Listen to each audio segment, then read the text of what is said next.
Good morning, students. Good morning, sir. My name is Vidyanand. నేను 1990లో electronics and కమ్యూనికేషన్లో engineering చేశాను గీతం college నుంచి. దాని తర్వాత ఇప్పుడు బిఎస్ఎన్ఎల్లో అసిస్టెంట్ ఇంజనీర్గా జాబ్ చేస్తున్నాను. ఓకే, సో ఇక్కడ మెయిన్ నాది ఏంటంటే ట్రాన్స్మిషన్ సైడ్. ట్రాన్స్మిషన్ అంటే కమ్యూనికేషన్లో చాలా వెరీ క్రూషియల్ ఒక సెక్టర్ అన్నమాట. దాంట్లో వర్క్ చేస్తున్నాను. ఓకే, సో మీరందరూ రఘు ఇంజనీరింగ్ కాలేజ్ కదా? Okay, GMR plus mixing. మిక్సింగా? Okay, good. సో ఏ ఇయర్ మీరు? Final year. ఏంటి సబ్జెక్ట్? ఎలక్ట్రానిక్స్. అందరూ ఎలక్ట్రానిక్స్ కమ్యూనికేషన్ కదా? గుడ్. నాకు నిజంగా ఈసీ స్టూడెంట్స్ అంటే చాలా ఇష్టం, ఎందుకంటే నా సబ్జెక్ట్ కాబట్టి.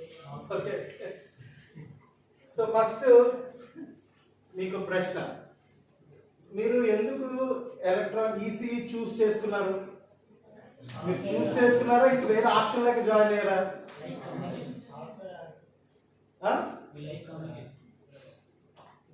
కంప్యూటర్స్ రాలేదు కాబట్టి ఈసీ తీసుకున్నారు కదా?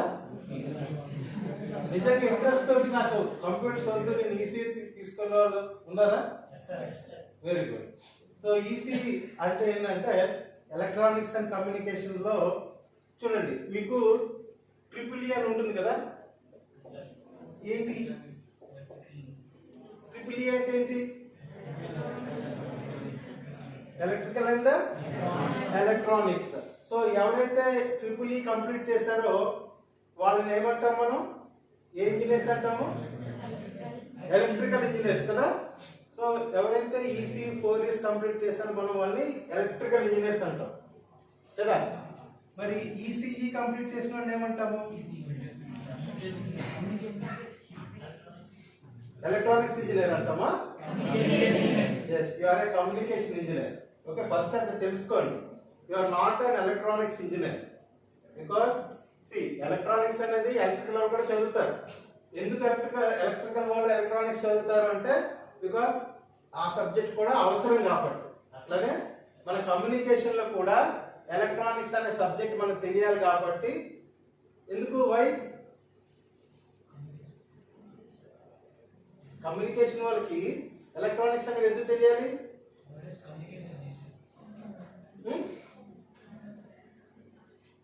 ఎందుకు తెలియాలి? బికాస్ అన్ని device electronic all communication devices దేంతో తయారు చేస్తారు? ఎలక్ట్రానిక్స్ తో, ఎలక్ట్రానిక్ కాంపోనెంట్స్ తో తయారు చేస్తారు కాబట్టి మనకు అది కూడా తెలియాలి. సో ఈసీఈ అంటే ఏంటి? You are a communication engineer. Okay, good. So first ఇది అర్థం చేసుకో, నువ్వెవరు అంటే you are a communication engineer. Okay, then ఇప్పుడు ఫైనల్ ఇయర్ అయిపోయిన తర్వాత నేను ఎవరు హైర్ చేసుకుంటాను? ఎందుకు హైర్ చేసుకుంటాను? కమ్యూనికేషన్ కంప్లీట్ చేశారు, తర్వాత మీకు డబ్బులు ఇచ్చి నెల జీతం ఇచ్చి మిమ్మల్ని ఎందుకు ఎవరైనా హైర్ చేసుకుంటారు? ఉద్యోగం ఎందుకు ఇస్తారు మీకు? దేనికోసం ఇస్తారు? అవును, అదే చెప్తున్నాను. నువ్వు ఈసీ చేసావు, డిగ్రీ కంప్లీట్ చేసావు, ఏ పని కోసం నిన్ను తీసుకుంటారు? ఒక కంపెనీ వాడు నిన్ను ఏ పని కోసం తీసుకుంటాడు? బిల్డింగ్లు కట్టడానికి తీసుకుంటాడా? ఓకే, ఫస్ట్ చూడండి, మీరందరూ ఇంజనీర్స్ లేకపోతే 10th క్లాస్ వాళ్ళ? సో మీరు ఇచ్చే సమాధానం ఎలా ఉండాలి అంటే ఒక ఇంజనీర్ ఇచ్చేటట్టుగా ఉండాలి సమాధానం. అంతేగాని 10th క్లాస్ స్టూడెంట్ ఇచ్చే వాడు కూడా ఇస్తాడు. మీరు ఏదైనా ప్రశ్న అడిగిన 10th క్లాస్ స్టూడెంట్ వాడు సమాధానం ఇస్తాడు, కానీ వాడు ఏ లెవెల్ ఇస్తాడు? ఆ లెవెల్లోనే ఇస్తాడు కదా? మీరు ఇవ్వాల్సిన సమాధానం ఎట్లా ఉండాలా? ఒక ఇంజనీర్ చెప్పినట్టు సమాధానం ఉండాలి. ఓకేనా? ఆలోచించి చెప్పండి. ఉంటే మీకు తెలుసు, కాకపోతే దాన్ని ప్రాపర్గా చెప్పడం ఇట్స్ వెరీ ఇంపార్టెంట్. ఓకే, రేపు పొద్దుట మీరు ఏ కాలేజీలో చదివారని ఎవ్వరు చూడరండి. మీరు ఏ కాలేజీ చదివారు, ఏ కాలేజీలో డిగ్రీ తీసుకున్నారు, మీకు ఎన్ని మార్కులు వచ్చినాయి, డిస్టింక్షన్లో పాస్ అయ్యారా, ఫస్ట్ క్లాస్లో పాస్ అయ్యారా, 4-5 సార్లు ఫెయిల్ అయి పాస్ అయ్యారా, ఎవరైనా చూస్తారా? ఎవ్వరు చూడండి. బయటకు వెళ్ళిన తర్వాత మీరు ఒక సబ్జెక్ట్ ఎన్నిసార్లు పాస్ అయ్యారో ఎవరికి అవసరం లేదు. ఓకే, ఏ కాలేజ్ నుంచి చదివారో వాడికి అవసరం లేదు. ఎవరైతే నిన్ను హైర్ చేసుకోవడానికి పిలుస్తాడో వాడు ఏం చేస్తాడు? కాకపోతే సర్టిఫికేట్ ఏంటి, నీకు ఒక అర్హత ఏంటి, అక్కడ వరకు వెళ్ళి కూర్చోడానికి, ఎక్కడ ఇంటర్వ్యూకి వెళ్ళడానికి వాడు ఉందా అంటే కూర్చో అంటాడు అంతే. ఓకే, సో ఇంటర్వ్యూలో వాడు ఏమడుగుతాడు? ఇంటర్వ్యూ చేస్తుంటారు కదా, సో వాడికి మెయిన్ ముఖ్యం ఏంటి? Correct, knowledge. నీకు ఎంత నాలెడ్జ్ ఉందనే చూస్తాడు.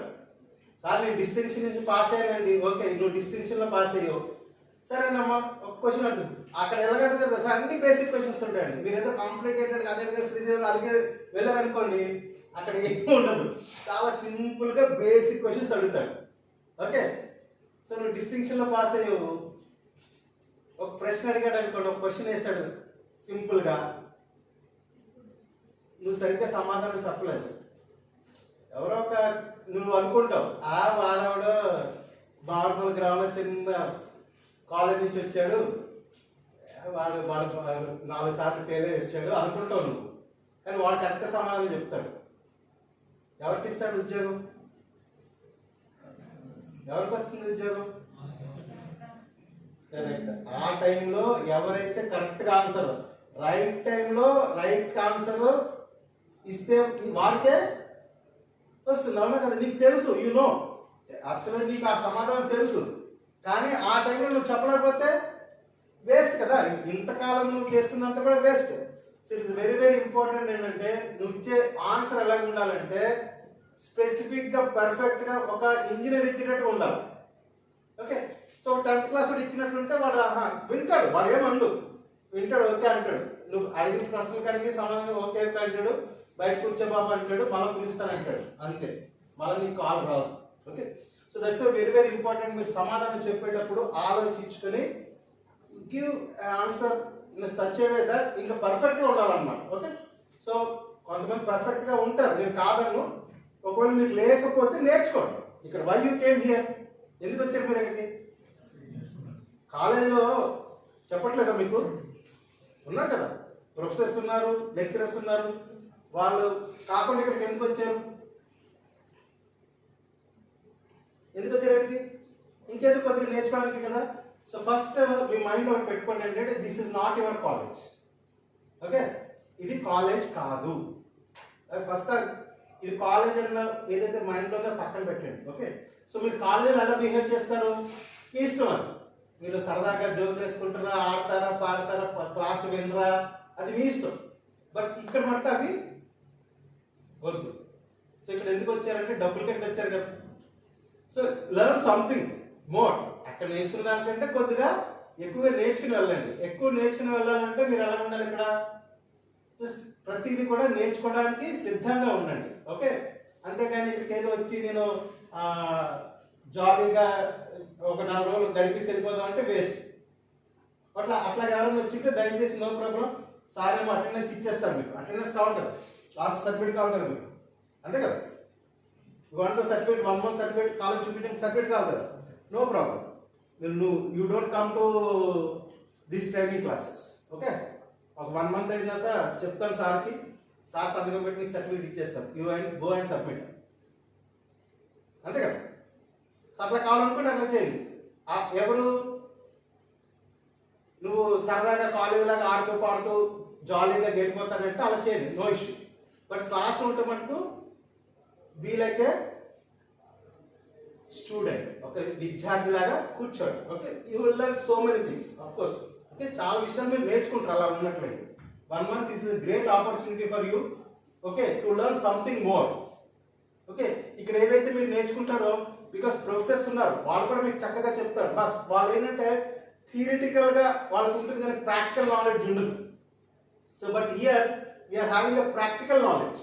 మీ కమ్యూనికేషన్ దాంట్లో ప్రాక్టికల్గా వీఆర్ డూయింగ్ అవర్ సర్వీసెస్. సో మాకు ప్రాక్టికల్గా ఏంటి, ఎందుకు చదవాలి, ఏ సబ్జెక్ట్ ఎందుకు చదవాలి మాకు క్లియర్గా తెలుస్తుంది. కాబట్టి యూజ్ దట్ నాలెడ్జ్. ఓకే.